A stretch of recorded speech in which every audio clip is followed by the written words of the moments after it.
Yung Biyernes naman pala, umuwi din si Eli. Naghahagpat ng malunggay. Yan, sarap ulam namin with matching inihaw.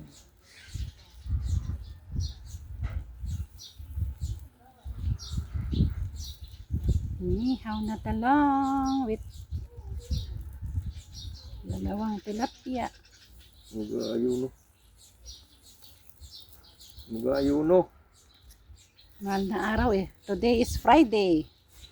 Dapat munggo. Hindi munggo. Hindi talong. Inihaw na talong with inihaw na ano with malunggay na inabraw. Yes. Mag-ayuno. Sarap. Yummy, yummy.